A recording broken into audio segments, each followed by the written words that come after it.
Hello, everyone, and welcome back to the podcast. I'm Alice. And I'm David. We are really happy you are here with us today. This podcast is for people who want to speak English naturally, without fear and without stress. Yes, English you can actually use in real life, not English that lives only in dusty grammar books. Before we start, just one small thing. If you enjoy learning English with us, please like this episode and subscribe. It helps us continue making simple, honest English lessons for you. All right, let's relax and start. David, let me ask you, do you like music? Yes, I do. Did you notice that? I answered naturally. I didn't have to stop and think, did I? That is the goal. Because in real life, native speakers don't think, oh, this is auxiliary verb do. They just speak. Exactly. So let's meet our first word, do. Do is simple. Do is friendly. Do asks questions about you. Listen to this. Do you work or study? I work. Do you live in the city? Yes, I do. Perfect. Very natural. When we use do, we usually talk about daily life, habits, things that are generally true. For example, do you wake up early? No, I don't. Do you watch YouTube every day? Yes, I do. Now, many learners answer questions like this by saying, yes, I like, or no, I not. We understand you, but in natural English, we say, Yes, I do, or no, I don't. That small word, do, makes a big difference. imagine this. You just moved to a new country. Your English is not perfect. You're at a store and the cashier smiles and asks, do you need a bag? That question feels kind, and you can answer simply, yes, I do, thank you. You didn't need perfect grammar, just the right feeling. Now here is something powerful about this little word. Yes, many learners don't know this part. Sometimes we use do to show emotion. Like this, I do want to improve my English. That sounds strong. It means I really want this. It's confidence. It's belief. Now let's gently move to does. No fear, does is just do for one person. Yes, when we talk about he, she, or it, we use does. Listen carefully. Do you like coffee? Yes, I do. Does David like coffee? Yes, he does. See the pattern? Same feeling, small change. Let's make a small story. There's a man named Alex. Alex works in an office. He starts work at 9 a.m. So we ask, does Alex work in an office? Yes, he does. Does he start work at 10? No, he doesn't. Now, many learners say, does he likes his job? That is a very common mistake. But in real English, we say, does he like his job? Because does already has the S. Imagine meeting someone new and you want to be polite. You ask, does your sister live nearby? That sounds natural, not robotic. Encouraging. Let's pause for a second. Notice something important. We didn't memorize rigid rules. We practiced patterns, and patterns build confidence. Do you remember your first English teacher? Yes, I do. Were you shy? Very shy. And when you think about that time now, did you feel confident? No, I didn't. That word feels different, right? Didn't. Yes, because something changed. And that change matters. That feeling you just mentioned, when you think about the past and realize something changed, that's exactly where English starts to feel real. Because now we're not talking about daily habits or today. We're talking about the past. Let's gently meet the word did. Many learners feel scared of did, but actually, did is very simple. Did just means this already happened. Alice, let me ask you something. Did you eat breakfast today? Yes, I did. Simple. No grammar thinking, just feeling. When we use did, we are looking back, remembering, talking about something finished. For example, did you watch TV last night? No, I didn't. Did you sleep well? Yes, I did. Now, many learners say, did you went there?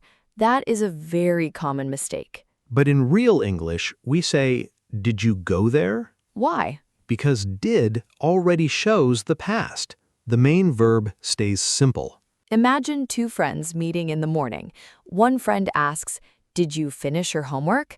And the other friend says, "No, I didn't. I watched movies instead." Very real. Very human. Let's slow down. Think about your childhood. Think about school. Now listen to this question. Did you like your English class back then? That question carries emotion because maybe the answer is not simple. Maybe you say, no, I didn't. And that's okay. English is powerful when we're honest. You can say, "I didn't understand English before." That sentence is not weak. It's brave. Let's practice short answers. I ask, you answer. Did you call your friend? Yes, I did. Did you feel nervous? Yes, I did. Did you give up? No, I didn't. Think about yesterday, just yesterday. Did you go outside? Yes, I did. Did you talk to someone new? No, I didn't. Perfect. Some learners say I didn't went, but in real English, we say I didn't go. Again, because did already handles the past. Let's make this fun. I'll say a question, you answer in your head. Did you smile today? Did you learn something new? Did you try even a little? Those questions feel nice. We also use did when we are surprised, like this. You did that. Wow, that sounds emotional. It can mean surprise, happiness, or shock. Imagine this. Your friend was very shy. One day, they speak English confidently. You say, "Wow, you did amazing." That's encouragement. We often use did with feelings. For example, did you feel scared at first? Yes, I did. Did you think it was impossible? Yes, I did. Learning English is emotional. It's not just words. It's memories, it's effort, and did helps us talk about that journey. So now we can talk about today with do or does, yesterday with did. And something interesting happens when we understand time. What happens? When we understand time, we start to understand confidence because we see progress, we see change, and that feeling pushes us forward. When you talked about confidence just now, something came to my mind. Many learners understand do, does, and did separately, but when they speak, everything mixes together. They stop, they think, they feel nervous, and then silence. Yes, that moment when you know the words, but your mouth doesn't move. Exactly. So let's talk about that moment, because real English is not about using one word perfectly, it's about choosing the right word naturally. Let me ask you something simple. Do you drink coffee every day? Yes, I do. Now I'll change just one thing. Did you drink coffee yesterday? Yes, I did. Same topic, different time, and the feeling changes automatically. Many learners think English is about remembering rules, but when you're speaking, you don't have time for rules. You only feel, is this about now or is this about before? If it's now or general, use do or does. If it's before, use did. That's it. Simple but powerful. Let's imagine a normal morning. You wake up late, you rush out of the house, your friend asks, "Do you eat breakfast every day?" You answer, "Yes, I do, usually." Then your friend looks at you and asks, "Did you eat breakfast today?" You laugh and say, "No, I didn't." Same life, same person, different time. That's real English. Listen to these two sentences carefully. I don't understand English versus I didn't understand English before. Do you feel the difference? I think the first one sounds sad. The second one sounds hopeful. Yes, because did shows growth. That's why learning did is emotional. It lets you talk about your progress. Think of time words like traffic signs. They tell your brain which direction to go so you never crash into the wrong tense. Let me ask you something personal. Do you feel confident speaking English now? Honestly, sometimes yes, sometimes no. That's honest. But if you asked me, did you feel confident before? My answer is clear. No, I didn't. And that contrast matters. Many learners say sentences like, "Did you understand English now?" That sounds strange. Why? Because now is present and did is past. So we say, do you understand English now? But if we change the time word, did you understand English then? Now it feels right. Here's a trick I love. Before you speak, ask yourself silently, is this about my life in general or something finished? General means do or does, finished means did. Your mouth will follow your mind. If you're listening right now and thinking, oh, this is finally making sense, hold on to that feeling. Don't rush, don't force perfection. English grows slowly, like confidence, and every small understanding matters. So now you're not just learning words, you're learning how to ask, remember, and reflect. And something beautiful happens when you combine them. Your English starts to sound calm, less fear, more flow. And that's when speaking becomes enjoyable. Earlier we were explaining rules, but right now it doesn't feel like teaching anymore. It feels like talking. That's the goal. When grammar disappears, language appears. Many learners say, I understand when I listen, but when I speak, my mind freezes. That freeze isn't because you don't know English. It's because you're afraid of mistakes.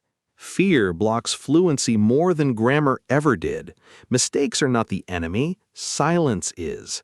When people speak their native language, they don't think about auxiliary verb rules. They just speak. English should feel the same. So a learner says, I don't speak English well. That hurts. But listen to this. I didn't speak English well before. Suddenly, that sentence has hope.